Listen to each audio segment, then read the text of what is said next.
Hey everybody, it's Ryan Hootmacher again. The journey continues in the land of bowls.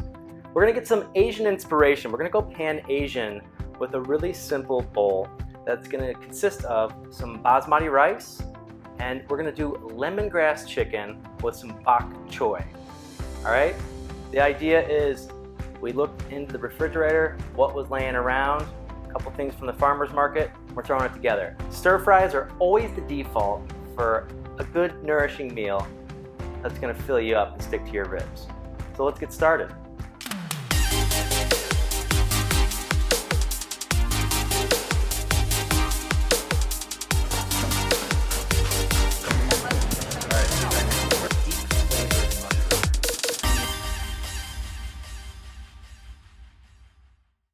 For a full list of ingredients for this recipe, go to wellbeyondfood.com.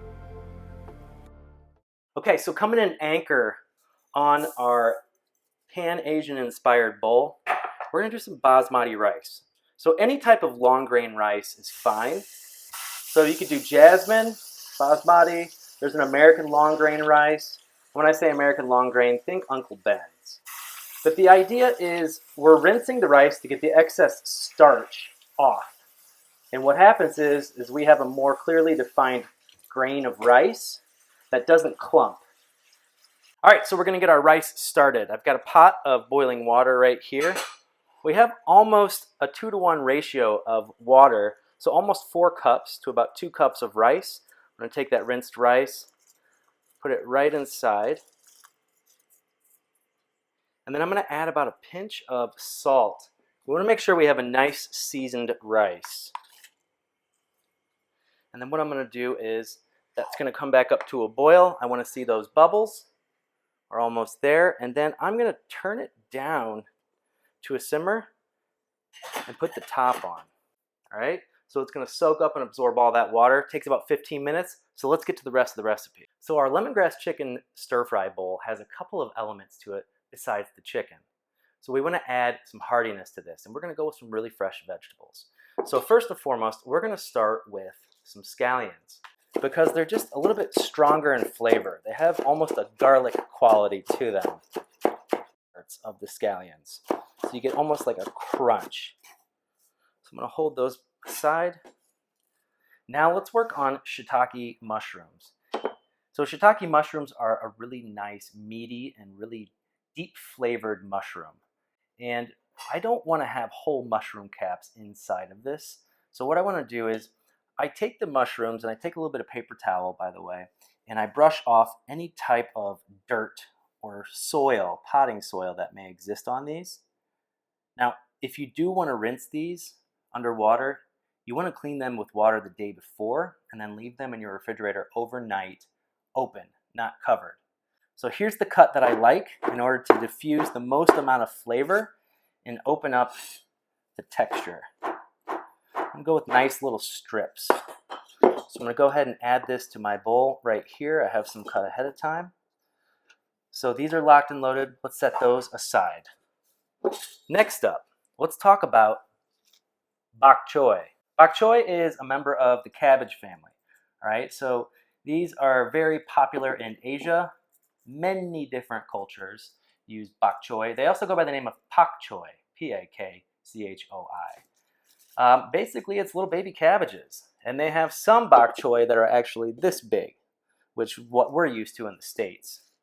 So these cabbages are pretty easy to break down and to get cleaned. So I rinse these and I set them out on this towel right here for about an hour. And I made sure that they drained all the water. We want dry vegetables. So now that I cut the tops off, what I want to do is kind of open it up and expose the heart. So the more surface area that I expose on these, the quicker that they're going to cook, and the more likely they are to get some caramelization in the pan. Now if you notice, I cut the tops off. So the tops were a lot of the nutritional values at, a lot of antioxidants in these. So what I do when I clean mine is, it's almost like spinach.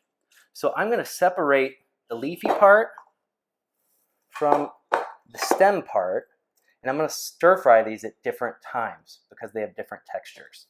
So now that we have our vegetables done for our stir fry, let's talk about the spices or the aromatics that are going to actually flavor this and take it into a new dimension. So we have our friend garlic coming back again.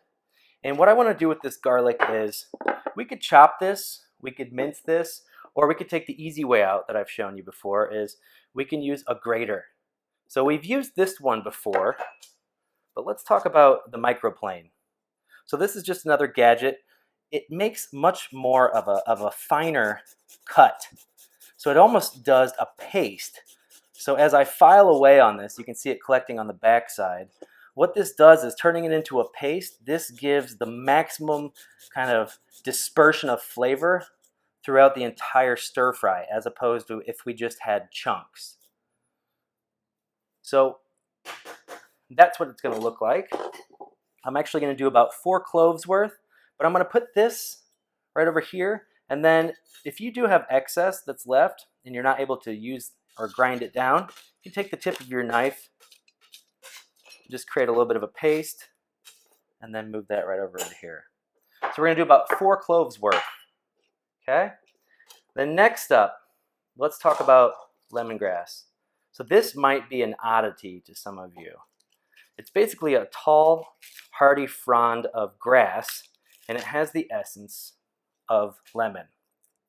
Now the way that I like to use this is such. I like to cut the root system out. So by cutting the root system out, I get rid of the dirty part, and there's still a little bit of root system intact right here. So here's what I'm going to show you to do. I'm taking the back of my knife, the non-sharp side, and you're probably going to see it pop out in a second. Get rid of this part. But I want to start to break this up. So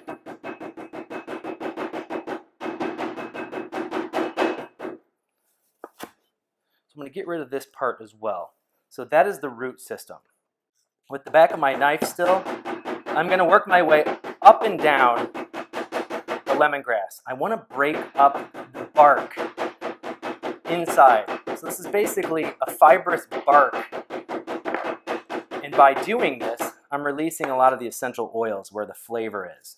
So because it is so fibrous, I want to cut really small pieces.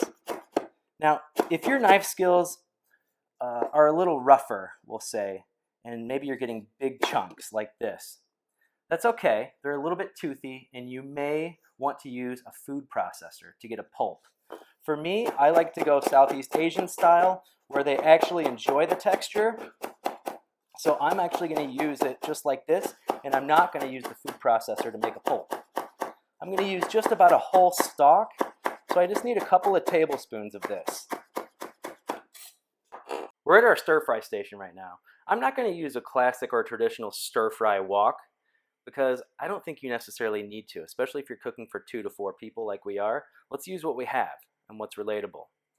So we have some ground chicken right here. All right, so this is about 85% lean, mostly white meat. I'm going to use some grapeseed oil. So I'm not going to use olive oil because I have a preheated pan. If you can see this right now, the pot is preheating at about medium-high heat. Olive oil can't handle that heat or it'll burn up. It only heats to about 375 before it starts to smoke.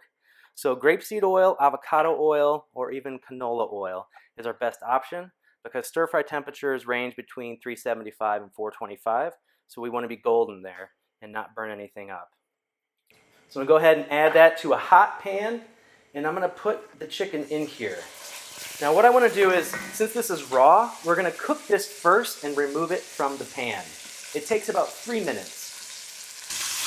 I'm going to use this gadget once again, the gadget that I don't know the name of it, but it's going to help break up my ground chicken and make smaller morsels because I don't want big chunks. We're not having meatballs here. We're making a stir fry.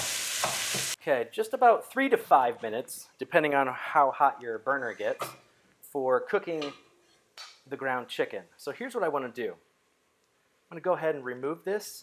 It's cooked from the pan here. So I'm going to go ahead and add a little bit more of the grapeseed oil. And let's get stir frying. We got a nice sizzle that's going right now. because I waited for the pan to reheat. Now, I'm not going to stir like crazy every second because I want to make sure I have a nice even layer and let it sit for a second so I can get a little bit of caramelization. You're going to want to do the same thing because color equals flavor. That, my friends, is flavor. That's exactly what we want. So this is a good time to now add our shiitake mushrooms.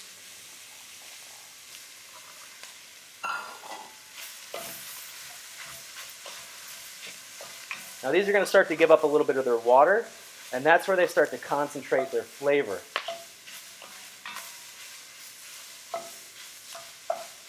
Next I'm going to add the scallions. Remember, that's going to be a nice savory element for us.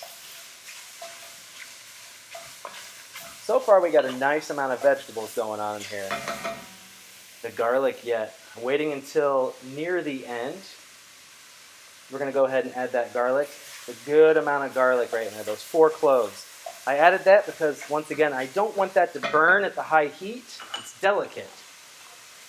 And then I'm going to add the lemongrass. I'm going to cook this just a little bit. Now the aromas are really starting to fill the room here.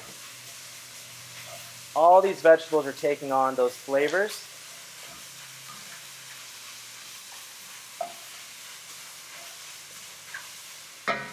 Now I'm going to come back with the ground chicken. I'm going to go ahead and add this in because this is going to serve as a sponge for the sauce. If you have any water in the bottom of the bowl when you remove your chicken, remove that water because it'll dilute the flavor of your stir fry. Looks pretty good so far. We got a nice ratio of vegetables to meat. I'm going to go ahead and add tamari, which is a gluten-free type of soy sauce. And this is actually tamari light, so it has half the sodium. So about a tablespoon of this is about 500 milligrams of sodium compared to regular soy sauce is about 1,000 milligrams of sodium. So you get all that saltiness and the flavor without all of the sodium that typically comes with soy sauce. So that's going to be our nice savory sauce element, and then I'm going to add some seasoned rice wine vinegar. That has a nice sweet tang to it to help balance everything. And one of the final elements, I'm going to take some of these bok choy leaves and fold these inside. Just like if I was going to do spinach, which is not a problem, you want to add that at the very end. I just want this to wilt. Everything's coming together really nicely. By now, our rice should be done. I think we're ready to serve this. So let's portion it in our sexy bowls here. And cover it with lean protein, ground chicken, and bok choy. And I'm going to make sure to get some of this sauce in here too. So I'm going to take a little bit of cilantro, stems and all, and I'm just going to garnish this bad boy right like that. So this is about a 15-minute meal.